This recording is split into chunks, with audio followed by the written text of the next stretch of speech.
I guess I learned that living with him, you know. In a way, it was good. Certainly forced me to figure out my own opinions. If I didn't, you know, he'd make me buy his. Sounds like some boss I lucked into. Who probably wouldn't appreciate me being late on the second day. Thanks for the coffee and the cookies. Yes, you're welcome. You're welcome. I'm sorry I couldn't tell you that he was more like Captain Kangaroo, friendly and wise. But, well, you know, he's wise.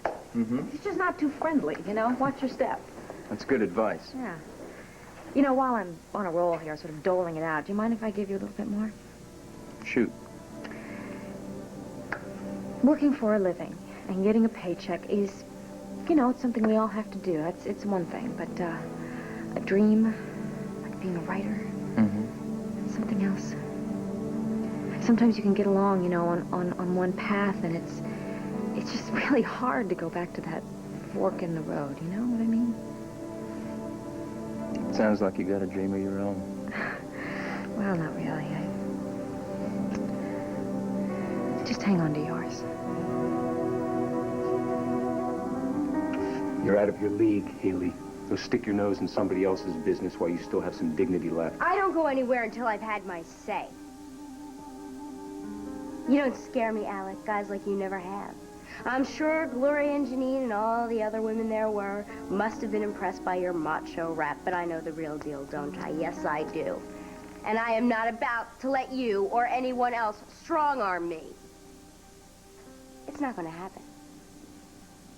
Well, it's obvious whose gene pool you're drawing on. That's right.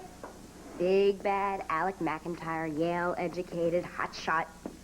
Me? I'm young, blonde, and female. But don't make any generalizations about me, Alec, because I won't fit them. Do you understand? Is this diatribe leading anywhere? The only way to prevent your life here at Enchantment from being utter misery is to hire me. Oh, you want... You want a job? Yeah, that's right. That's right.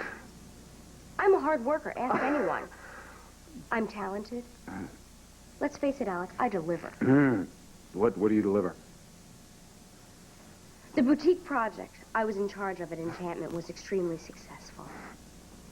I have a track record here at Enchantment.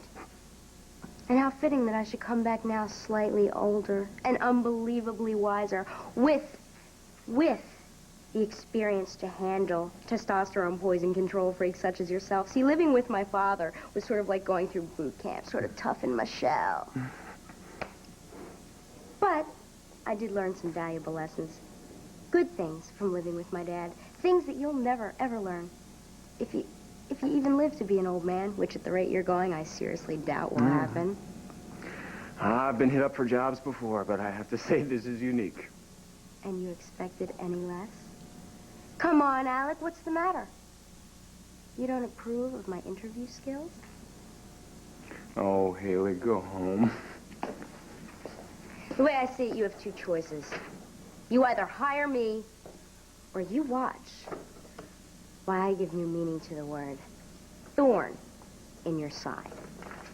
Yeah, okay. Well, I'm going to have to get back to you on that, Hayley. See, I've got an appointment at the Child Welfare Agency to discuss my son, Jamal. Well, you back up. I thought I told you to stay away from Tom, Livia, and Jamal. Yeah, I think you did.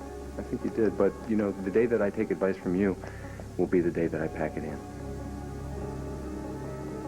Jamal is my son. He belongs with me. And you better believe I'm going to get him. No, he never even knew that Janine was pregnant. He never opened her letters. He never cared what happened to her. He is the kind of man who will do anything. He will say anything, truth, fiction, to get what he wants. And he's had absolutely no experience with children. In fact, he doesn't even like children. He doesn't even, he's indifferent to the needs of anybody.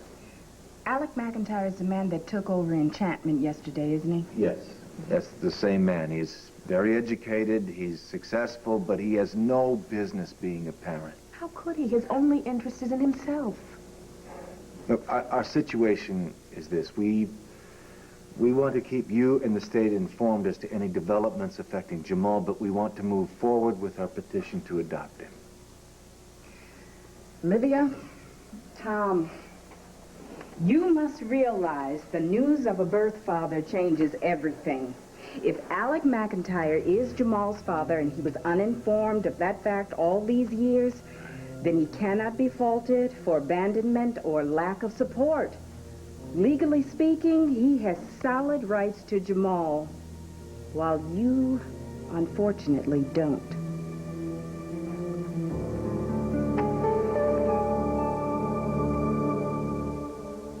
If I have to install a register tape every time I need to change, what am I paying you for? Go on, get back to work. Oh, the hat. Did you straighten it out there? That's better. How's that vat doing out back? Still smoking? No, sir. We got it under control. Good. Keep it that way. Sir. Excuse me. Mind if I make a suggestion? If we got some of those oil funnels to pour the grease through, we'd have fewer spills, meaning less cleanup and less smoke. Funnels? Yes, sir. I mentioned to Mrs. Cortlandt. She said it sounded just like the ticket to her, but that I should pass it by you first. Funnels, young man, cost money, and this is a bare-bones operation. If my employees can't pour a little oil without slopping it all over the place, then they better just slide on out of here, find employment elsewhere. Sir, I was only trying to show an interest in how the business was run efficiency-wise and all that. Yeah, well, you just leave that up to me. All right, you concentrate on the job description. That's cooking, cleaning up, and obeying orders. Nothing more is required of you. Is that understood? Yes, sir. Good.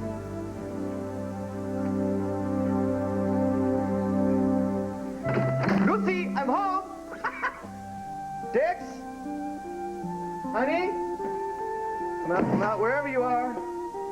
Ollie, Alex. Ha-ha! Proof positive you've been entertaining your lover on the sly. All four of them. Huh? Oh, I'm just kidding. Come here, you. I have a new friend. Boy, do I prefer old friends. Come here. Good. What are you doing home so early? I thought you had places to go, people to see. I did. I do. I changed my mind. I'm happy to report that spring has arrived, and love is in the air. Or as Oprah would say, sap is on the rise. Mm-hmm. I stand as accused. I'm guilty. I admit it. And I got an idea. Oh, no. No, stick with me on this one, okay? What do you say you and I do something so totally, shockingly, unbelievably different that we blow ourselves away? What do you say we be happy today? Okay? Okay. No argument here. Which means I'll take a day off if you will. A day? A day off, as in a 24-hour coffee break, a mini vacation. Honey, I don't know what it is. Call it spring fever, call it madness, call it love. But suddenly I am overwhelmingly, compulsively inspired to do something really big for you. So, that's let me just whip this out. Go ahead, take it, it's yours. Seriously, honey. Whatever it is that's going to make your day, you have but to name it. Once court proceedings establish Mr. McIntyre as Jamal's biological father, his rights will take precedence over anyone else's. But first he has to prove paternity, am I right? If the state so orders, but you don't seem to feel there's I any know reason that to... the courts feel that they like to keep biological parents and their children together. But in Alec McIntyre's case, his character renders him I understand how you feel, Livia. Please believe me. Look, But we know that Jamal would be better off with us. There is no question about that. I have no trouble believing and thinking what you're saying. But the state favors keeping natural families together. They bend over backwards to keep the biological parents and children under one roof. Family preservation is the goal of the policy. How can you preserve a family that never existed? Look, we love that young man, and he loves us. We want to move forward with this adoption, not backwards. Unless the birth parents' actions and behavior can be proved to be a danger to the child's welfare, drugs, violence, abuse, there's nothing you can do. You are simply Jamal's foster parents. You have no legal right to the boy. The state is his guardian, and they can turn Jamal over to Mr. McIntyre as soon as his claim of paternity is proven. We must have some recourse. I was afraid something like this would happen when you first requested Jamal, remember? It's why the agency prefers random placement and why foster parents are advised not to form such close ties. How can you not form close bonds when a child that you love looks you in the eye and calls you Mom? Livia, I'm sorry. I wish I had something hopeful to tell you. But it's the state's policy and you can't change it. Well, we will have to do something. We will get an injunction to prevent him from claiming Jamal, but we're going to do something. We're not giving up. Good luck. I mean that sincerely. Thank you. Honey, we better get you home. We'll be in touch. Does Jamal know? Not yet. I'm truly sorry. Thanks. Goodbye. You all right?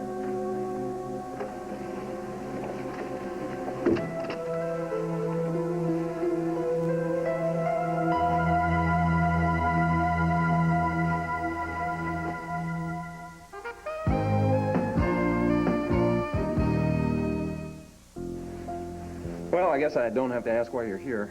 Neither do we. Have you told Jamal? No, not yet. So you want me to tell him? No. No, we will tell him when we see fit. Okay. When will that be? When we think it's time and not a minute before. Tom, it's not going to do any good to delay it. I realize that I'm about as far down on your list as I can get, and I'm sorry. But I meant everything that I said yesterday. I have a son. Janine and I had a little boy, and I intend to be that little boy's father. Now that I know that he exists, Jamal means everything to me. It's what you mean to Jamal that troubles us. You are unfit to be a parent, and it's that simple. Well, you're going to have a hard time proving that in court, because it's not true. And I'm not saying that I want to take you to court, because I don't. But I will if I have to. I will fight for my son. Well, then you should consider the fight officially begun. You better tell him soon, or I will.